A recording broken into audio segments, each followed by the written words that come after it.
Over the past few years, I found myself in all sorts of life transitions I didn't expect. Like everyone, I've been a member of many communities in my life. I never imagined I'd ever join a yoga studio. I had a lifestyle change and had to regain my strength and flexibility while recovering from a death-defying illness. On top of that, I've been recently attending memorial services for friends and family members.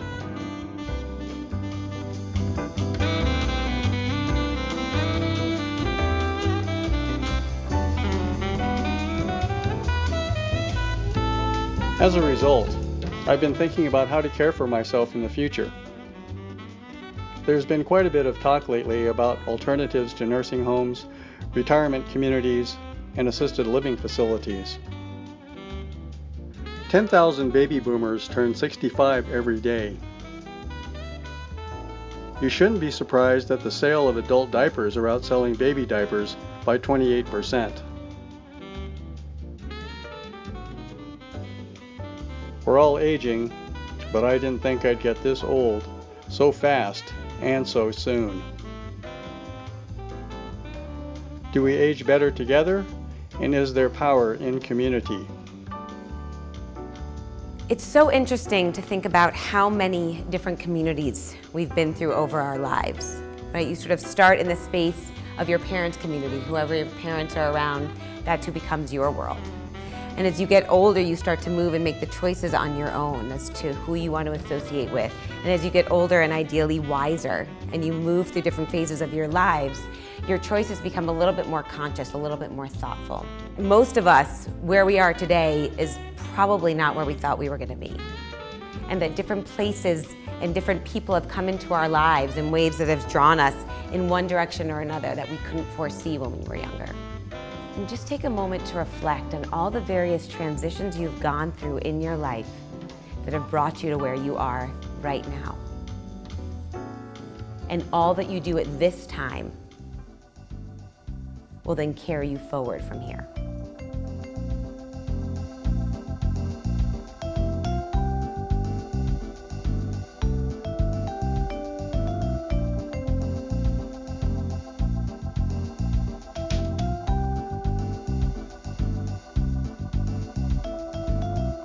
Another mystery for me was why I moved blindly into the Silver Sage Village CoHousing community in North Boulder, Colorado. I had no idea 5 years ago that living in an intentional neighborhood would play such a huge role in saving my life.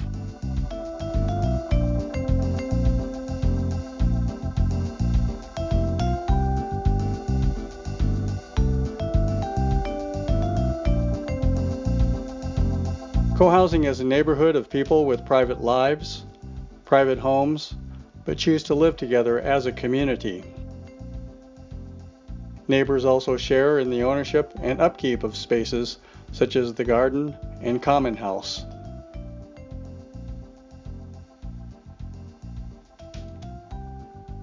I was diagnosed with a rare lung disease that landed me in the hospital and rehab for 6 weeks. I also had emergency surgery to repair a septic ulcer. I was on high levels of supplemental oxygen. For me, aging in community was a big understatement.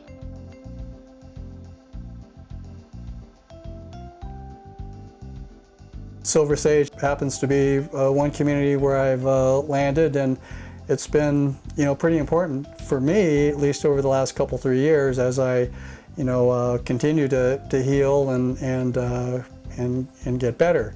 I didn't really have an interest in co-housing or any kind of community living. Attended a couple early meetings, and it might have been for Wild Sage across the street and maybe for Silver Sage, but they're always 2 or 3 years out from development from those early meetings. I wondered what some of my neighbors thought about growing old among their peers. All of us are over 50 years of age. What are their perspectives about aging in community? Margaret Porter retired from the federal government and moved along with her husband Dan to Boulder from Maryland. We must have looked at 25 different kinds of senior living arrangements. continuing care communities, apartment complexes, all over the DC metro area and into Virginia and southern Maryland. So that's when I encouraged us to look further afield. Dan didn't want to leave. I kept encouraging us to look, and I grew up in Pueblo, Colorado, so Dan said, how about Colorado? I said, I'd love it, and I think the only place we could be happy is Boulder. My sister Brenda, who lived in Harmony Village co-housing, said, would you consider co-housing? I said no right away, because I thought Dan would never go for that much community. As he came to know the Silver Sage community, because we talked to people before we moved in, before we signed a contract, he really got enamored of the idea of living in community. I was pushing to live in a nicer apartment complex someplace else, and he said, nope, I want to be on the inside reaching out and not on the outside looking in. So we signed a contract and moved in. That's how we got here. Margaret's husband, Dan Knifong, is a retired college professor. He and Margaret are among the original Silver Sage members. Co-housing is important for me because I have Parkinson's, and we had a beautiful house in College Park on a gorgeous street. I would like to roll it up and brought it with me. It was something, but I would walk out that front door and the street was empty. People went to work or school or wherever, and I'd have to get in my car and drive around the Beltway for 30 minutes to an hour to be with anybody. Here, I walk out the door, walk down a few steps, and there's John or Gayla or somebody. Henry Kroll is a retired public television staff member. He and his wife Jean moved to Boulder from San Francisco. So we came to Colorado to a conference here in Boulder about senior communities, where we looked around. At the end of the day, in this conference in 2006, we each thought, why not move here now? We started looking around in Boulder for what would be now the Silver Sage Village, which is the nation's third co-housing community designed and built and managed by and for independent, mature adults. But in 2008, Jean was diagnosed with dementia, which we've now confirmed is Alzheimer's. And now we're in the 7th year, completed the 7th year with the diagnosis, and now Jean needs to be in long-term skilled nursing, and that's why we're in manor care. John Huyler is a mostly retired facilitator and mediator. He and his wife Deanne are longtime Boulder residents. First of all, after our daughter left for college, our motivation was downsizing. We looked at various smaller places. We managed to sell the big house and get rid of literally 70% of our stuff and move here, which we loved. But we were knowledgeable about co-housing. This unit happened to be on the market.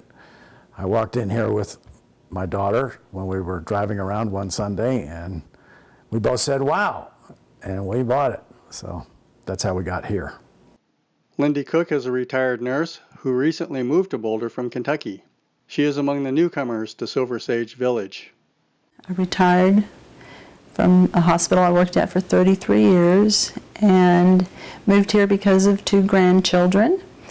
I did not know where I was going to stay, but my son invited me to stay with them. So I lived with them for 1 year. He convinced me to check into co-housing, to look into that. I had never heard of co-housing before, so I did a little research, what to expect, and an opportunity came up where there was a unit available at Silver Sage.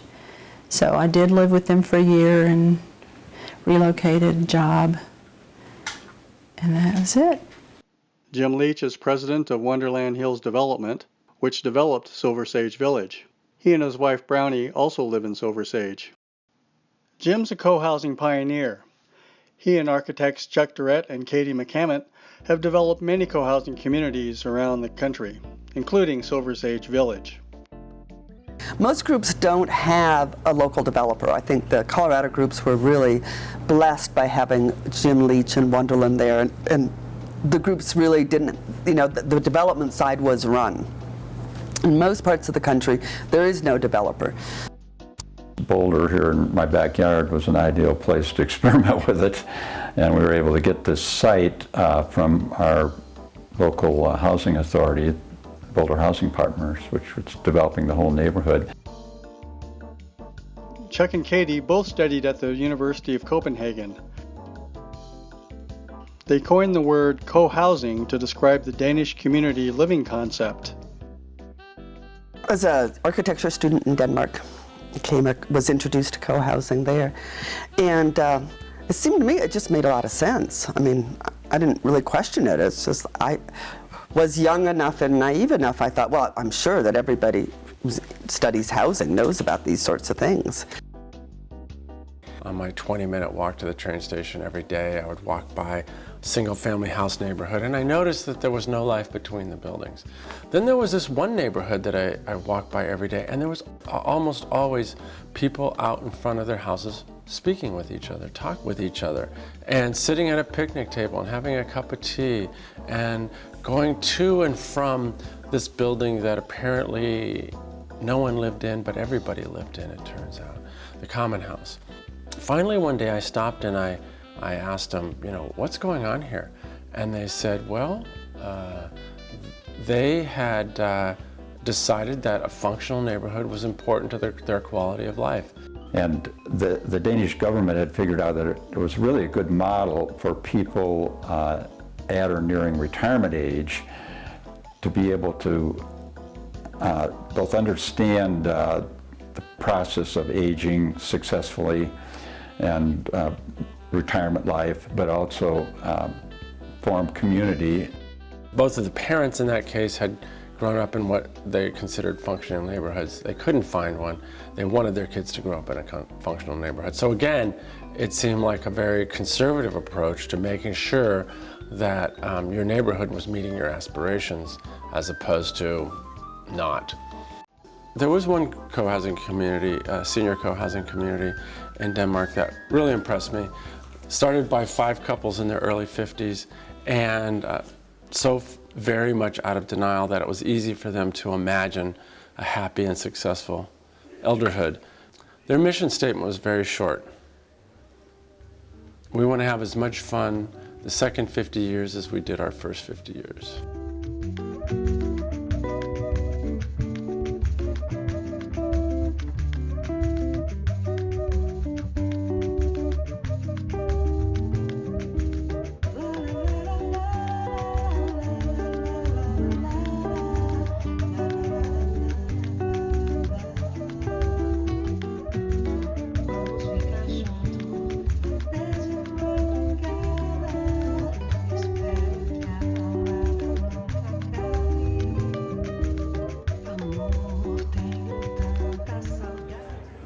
I also wanted to find out if there is any research happening about co-housing. At the National Co-Housing Conference, I met a gerontologist named Ann Glass from the University of North Carolina, Wilmington. She's been researching senior co-housing since its early beginnings. The work that I've done with co-housing has led me to believe that there's something very positive happening there. It's not an easy way to live because you are living close to other people in community and people kind of know your business, but I could see that there was something very positive, and that is that people are looking out for each other. What I'm seeing is it's really evolving more into co-housing with a senior culture, because what's happening right now is the primary market for co-housing is among seniors. They have the resources, first of all. Co-housing is not a inexpensive housing product. And if you compare it to a neighborhood where people drive into their house and shut the garage door and they don't even know the names of their neighbors, or people who live in an apartment by themselves and they don't know their neighbors, this is far, far more beneficial, I think. You're building more facilities, you're building common areas, people are participating in decisions about their houses, which do nothing but make them more expensive because they want, higher quality features. And creating a neighborhood that's high functioning so that we can have a good time. In many ways, it's reminiscent of a small town where you know each other, and again, you care about each other and you support each other. Living here reminds me of the town I grew up in. It was a small town in Missouri, rural Missouri.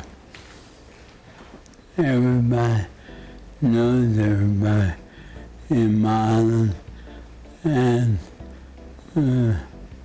areas surrounding it, and they know what they had for breakfast and for lunch and what their shoe size is.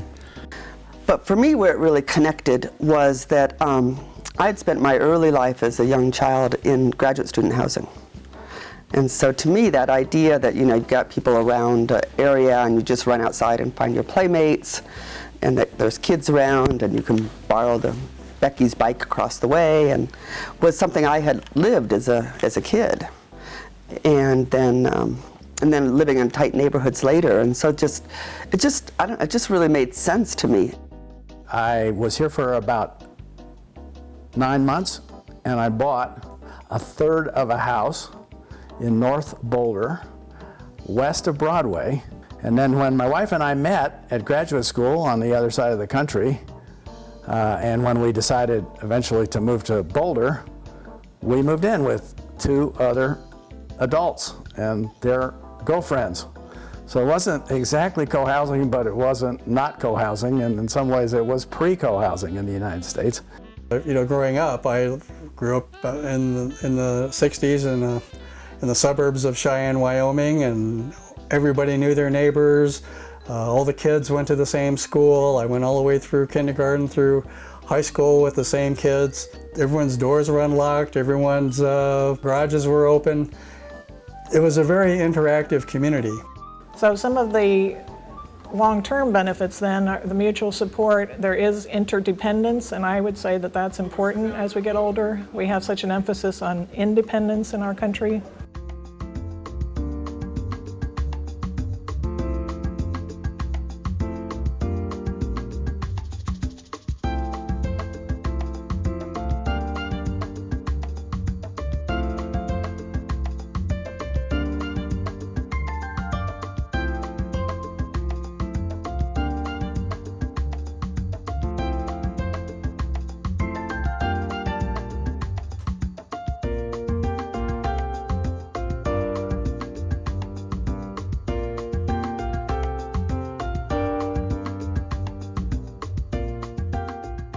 As you get older, the interdependence is really, I think, where we should be aiming, and that again is enhanced in a co-housing community.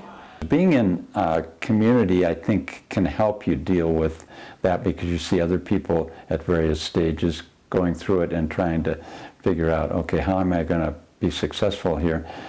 Part of the decision that we made to move here now, rather when we were forced by some extreme circumstance to have to move elsewhere, is to develop a community that knows us and understands us and hopefully likes us. But having close neighbors that have a real experience and recommendations and just willingness to sit down and talk to you about the issues. The first aha moment was actually the townhouse was over on Easy Rider Lane. It had 2 stories and a number of stairs that went up to the 2nd floor. Realized, well, walking up and down the stairs several times a day was getting to be kind of tough. because we were in a community that was supportive in various ways. The layout of the community is physically, the design of the units and the relationship to one another, the relationship to the common space, facilitated relationships with our neighbors. If we're going to age in this town, we really need to find a place on the ground floor with no stoops or steps, and ideally fully accessible. Just like that. Then you like that. It's downhill all the way. I can't talk to someone on the phone and make an appointment with them to service the air conditioner and stuff like that. The pathways would all conjoin, so anybody leaving the unit, if Jeannie was to wander, she'd be observed by one of the other neighbors. People would also congregate outside when the weather's nice, and Jeannie could join a conversation so she could engage with people. There's going to be a time when I am unable to contribute. From my perspective, it's really helpful for me, because otherwise we have one child, a daughter, you know, and the kids get stuck with the parents when we start to get to be this age, and the wheels are starting to fall off the cart. So I actually took what I learned from the CoHousing and developed a model of aging better together intentionally, as I call it. And it has to do with having a group of older people who do interact frequently enough, live close enough together, are willing to accept that they are aging and want to talk about it, and then can kind of feel like they're in the same boat. We're in this together instead of I'm dealing with this all by myself. We're getting a lot of support now. I think Brownie's struggling with something we're still trying to figure out, but you know, starts to look like Parkinson's, or a version of it. And so we're still trying to get struggling with the medications and stuff, but I think it's really helpful for her to connect with neighbors here on a daily basis. At least in Jean's case, staying engaged with people is a vital part of being alive. What I liked about it, and what I still like about it, was the sense of instant community. If I would have moved into a condo, an apartment, sometimes you don't get to know your neighbors. But here we have community meals together twice a week, and everybody was very accommodating. Some of the communities have been able to identify neighbors to be sort of their care coordinator. So if you go in the hospital and you come home, you have somebody who will bring, you know, some of the neighbors have been lined up to bring meals to you or walk the dog or whatever needs to happen. And so this informal monitoring and all is important. And I think what it ends up is that there really is mutual support going on there. And a lot of what older people need is not skilled care, but it's neighboring kind of tasks. There's a way in which being with neighbors who have gone through the reality of dying, gone through the reality of significant dementia, so they've had to move, gone through the reality of being able to support each other for much longer than if they'd been in some situation. And we, who've been the supporters, have really benefited from that.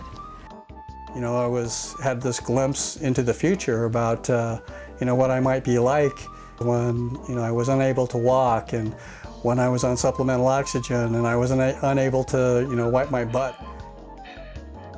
I am in the presence of the spirit of Christmas yet to come. Fortunately for myself, I recovered, but it was in large part because I had a good caregiver. I had a couple colleagues who helped me out business-wise and really kind of kept everything going seamlessly. I didn't really reflect on things too much, because you're active and you're responding to the needs of the day. What are we going to do for Jean today? We got to get her up, we got to get her dressed, we got to get her fed, we got to get her to the daycare program, we got to get her back from the daycare program, we got to get her to bed, we got to get her rest, may have to help her go to the bathroom, et cetera, et cetera. I think we, because we've been fortunate not to be seriously ill, have found ourselves more offering to help other people and being available for other people. And we've done a fair amount of that. All of a sudden, when I came home after 6 weeks and flat on my back and in rehab, people started bringing over food and people started providing that kind of neighborly caregiving stuff. It was just good to know that there were people around. Now that I've had a few weeks to decompress, as Jeannie's here at Manor Care, where her basic needs are well met, I could see the dynamics a little more clearly. The men of the community would be very aware of what I was going through. Some of the women were more available in terms of spending some time with Jean at our home or in the common house or watching her. Dan has been in that situation for short periods of time, and he and I have always managed it together. And certainly when I travel some, not much, people extend themselves to Dan and invite him over and whatever. And he goes, and I think appreciates the contact. I was sick one day within a month of moving in, and I had soup brought to me, people checking on me. And that's a nice feeling when you're a stranger in a new town. And people, we're going to go out to dinner, do you want to go? So that was awesome. And that's what was so great about it. So that was above my expectations. Just really a good feeling.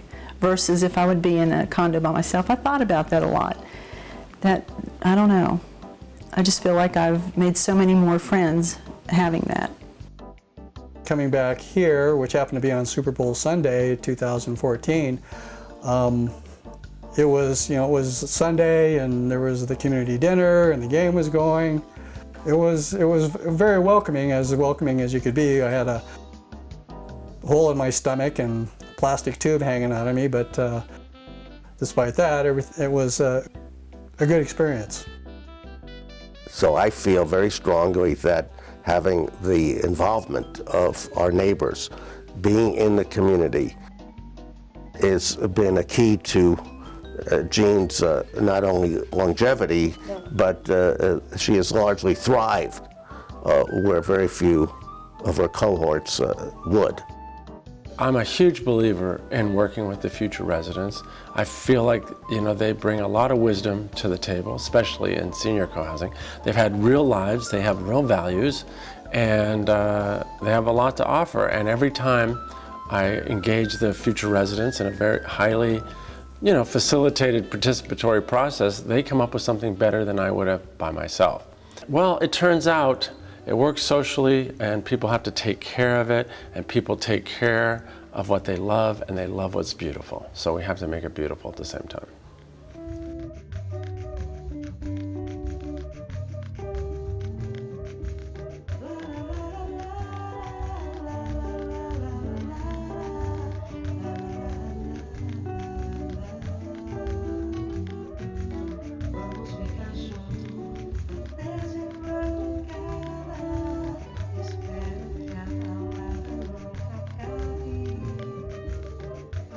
You've heard about aging in community through the experiences of my neighbors and myself. What advice do we have for anyone interested in joining or developing a co-housing community? I think there's a whole raft of things that we tell people when they're thinking about starting co-housing. Number one is you've got to be real about it's housing you're doing. You've got to be real about the housing market, what it costs to do housing. You've got to be real about finding other people that share your vision and that also have the wherewithal to financially participate in it. I think people come into a co-housing community or might come into a co-housing community because it's a convenient place. They see the sign, enter here if you like community in your life. but they don't know what community is. What is their experience with community? In many cases, I'd say little to none. Have really thoughtful conversations about how you're going to be compassionate with and care for one another. Like, are you really in this together? Living together, as we're doing in the Silver Sage, is the graduate school of community. This is day in, day out, week in, week out, month in, month out, season in, season out. And I don't think it's easy, even when it is easy. One of the things I'm also very interested in is this idea of mutual support and how can older people help each other.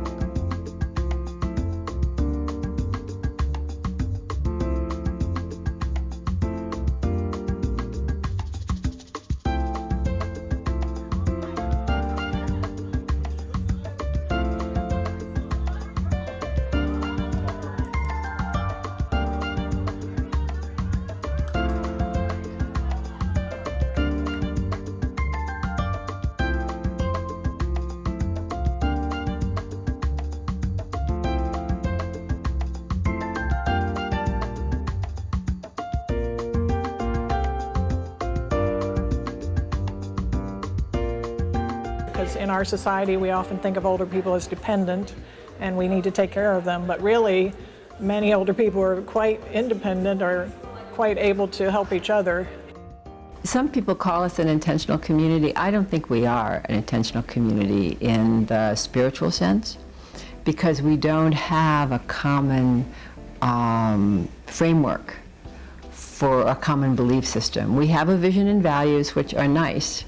They're well thought out, but we don't have good mechanisms for appealing to them and for holding each other accountable. Here we have people that aren't part of a covenant. We say, well, this is how we're going to try to be, but they may have no experience being in a community before. They may have been in a college dormitory, or they may have been in the Army, but where do people live together in any way in America? Hardly any place. I was talking with a friend today about other kinds of intentional communities where the focus isn't so much on our property, but the focus is more on our relationships. There's a lot more to this, and it's really a two-way reciprocal relationship that one has with anybody. The idea that you're going to get this help just by osmosis or just by being needy, but to expect that 25 individuals can do that is a bit of a stretch. And I think particularly it's true as we age and our capacities, whether they're emotional or psychological or physical, our capacities diminish. I think it becomes harder to manage the conflicts that inevitably arise, the communication gaps that inevitably arise. And that worries me a lot. And with 25 people, that limit is approached, if not on a daily basis, but on some kind of regular basis with somebody. We have people who are good, people who are bad, and then jump around, change it all up, and they trade places. It's just the nature of life. I'm speaking for myself. I'm not trying to point fingers, because I sense that, you know, and I imagine if I sense it, the others do as well. When we realize that with the baby boomers, you know, turning 65 at 10,000 a day, and among baby boomers, more and more of them have not had children and are living alone. Young people There's a place you can go, I said, young people. You're short on your dough. It's fun to stay at the CoHousing home. Oh, yeah. So they're not going to have the family there necessarily to provide care for them down the road. So I think it's important to look at what older people can do to help each other. And that's how co-housing is a way to help that happen. It's one thing to sit around and talk about it and dream about it and have potluck dinners over it, but it's something else to actually develop it. Be realistic about diminishing capacity, both physical and mental and emotional, and be able to have those conversations up front. So people have that in their framework as they, begin to put together a senior community. It's very challenging for groups to self-develop because, first of all, you're dealing with a lot of real estate issues. You're acquiring land. There's a lot of potential investment involved. Almost nobody who's ever got involved in co-housing because they want to live there understands the real estate development process. So just understanding, how to work with the developer. What does the developer need to be successful? What do you need to build into a project to make it financeable and so you can get mortgages? And you don't need to reinvent that. I mean, we know that's the thing. It's over 30 years now. We've sorted out a lot of systems. And there's really no reason for groups to reinvent it and struggle in the way that they often do. One of the things that we've tried to do in creating a model is create a model where professionals can partner with groups and cut the risk significantly for the individuals that are pioneering it. If the thing of hiring a contractor to build a farm, I would want to be very careful who they choose and oversee them very carefully. What I would tell someone that's thinking about starting a co-housing community can be incorporated in 2 sentences. It's going to take a lot longer than you thought, and it's going to be much more difficult, but much more of an opportunity for growth for everyone involved than you might possibly imagine. I would never want to shy away from the social success. As an architect, I'm not just interested in making a bunch of boxes and decorating them and photographing them and sending them off to the magazines. I'm first and foremost, what's the most critical, and the mantra in our office is, if it doesn't work socially, why bother? I would say that diversity is highly overrated. I think that in co-housing particularly, in Denmark, it all started there with the co-housing movement, and generally speaking, it's more of a homogeneous society, and co-housing there tends to be more of a homogeneous mix of socioeconomic status. It's important that they set up a model that can be afforded by the people who apply. Major group of people of similar income. It is an issue for this community that because we are not chartered as a senior community, and because we are in partnership with the city of Boulder with the percentage of the units that are affordable.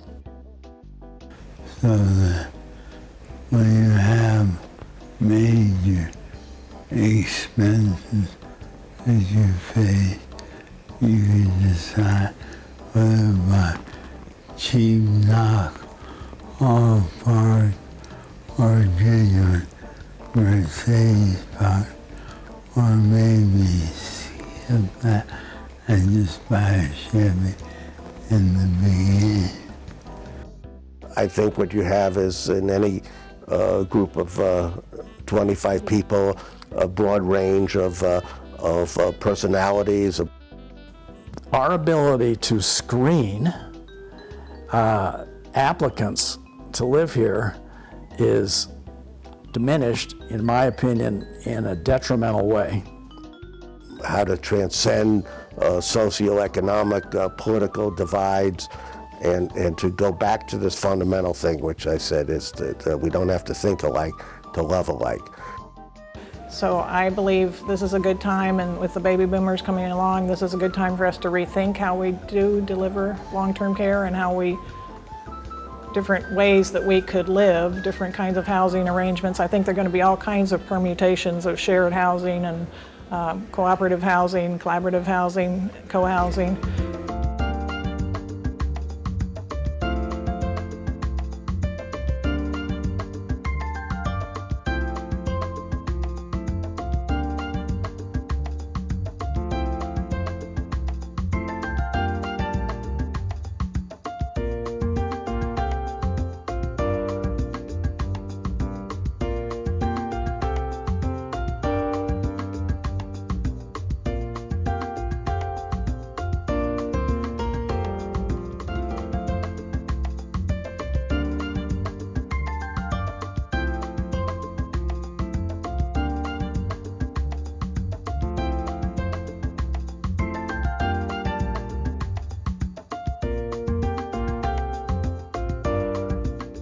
Where people are living together in some way where they can look out for each other, and perhaps they don't have to use institutions. They don't have to rely on institutions so much, and maybe we can change the way we do institutions as well to better meet the needs of the people.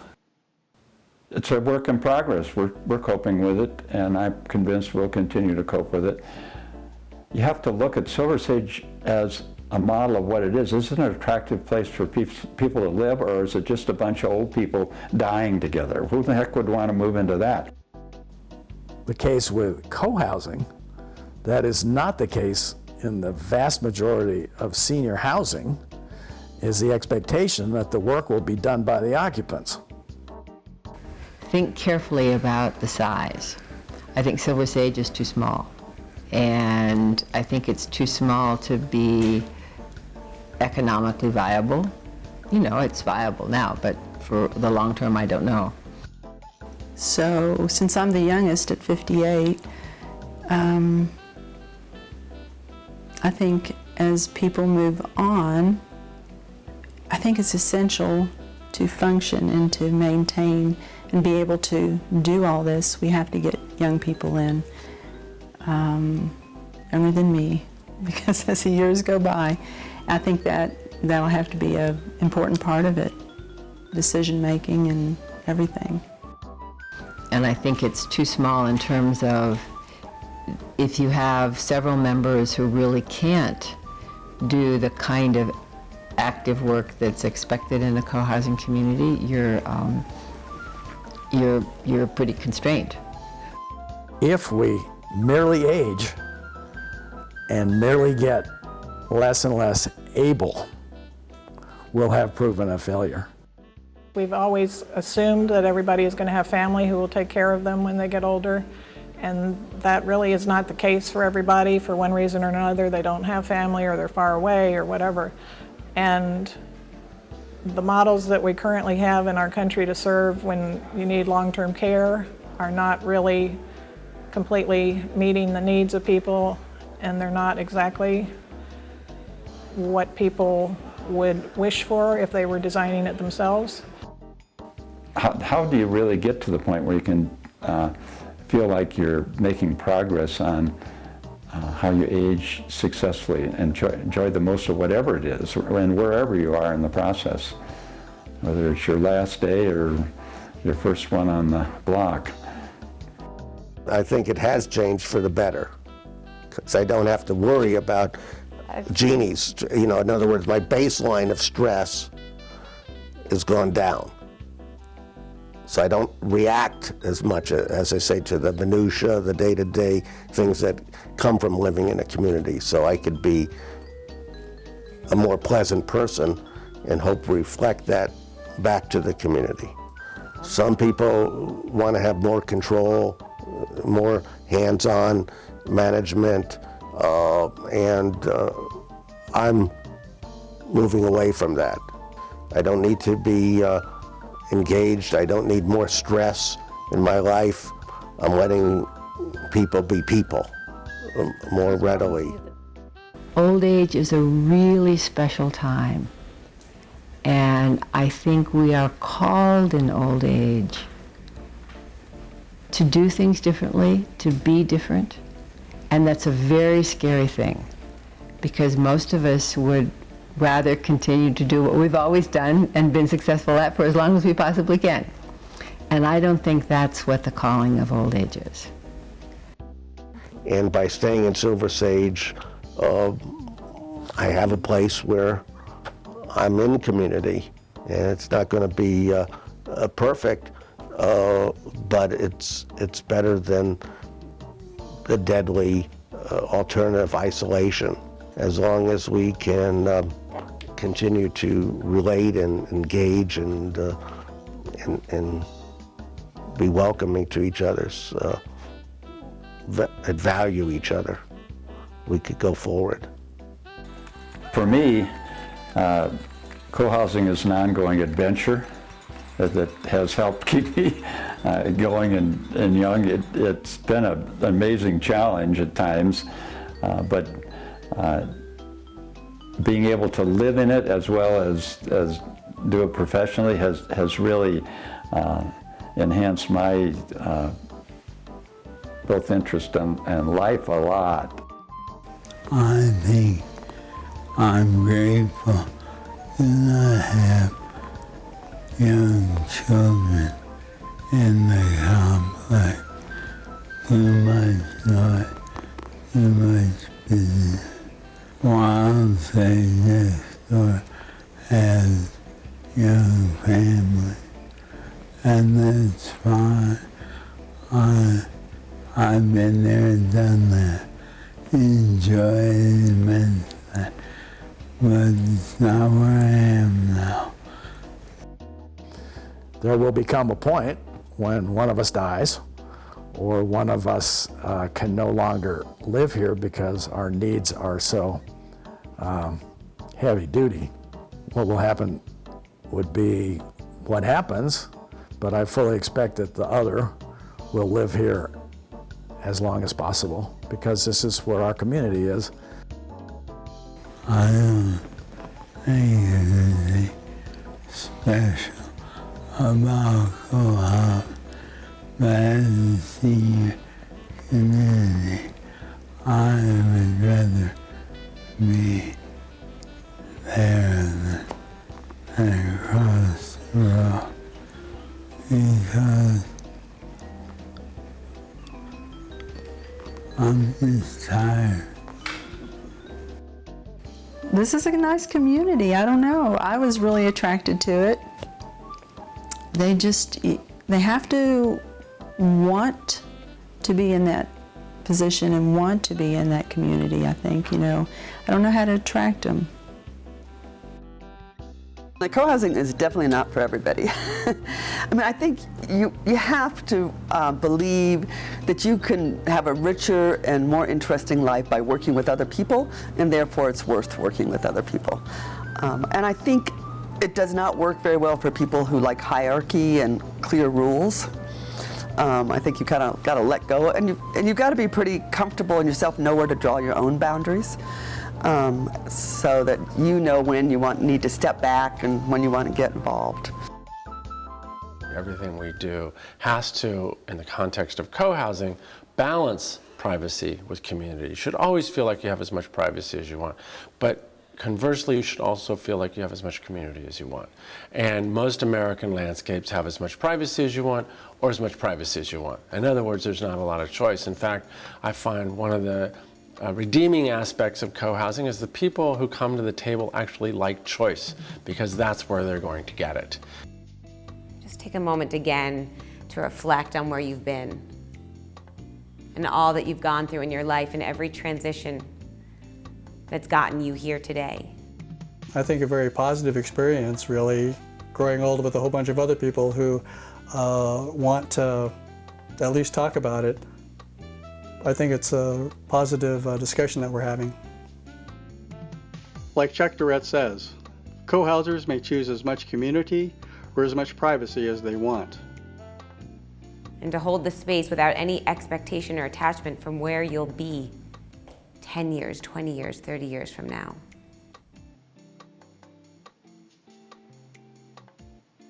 Living in co-housing isn't easy. Facing up to personal changes and meeting those challenges continue to be important as we age. Regardless, I'm confident there will always be caring people around to provide neighborly support for others.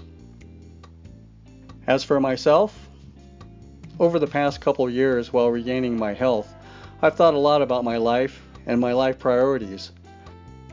I'm choosing more personal privacy, but taking my message to other intentional communities forming, including one at the Sea Ranch in Northern California,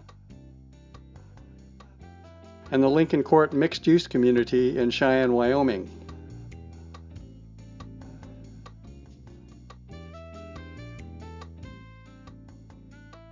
I hope you've gained some insight and some tips about co-housing as you decide if aging with others is the lifestyle for you.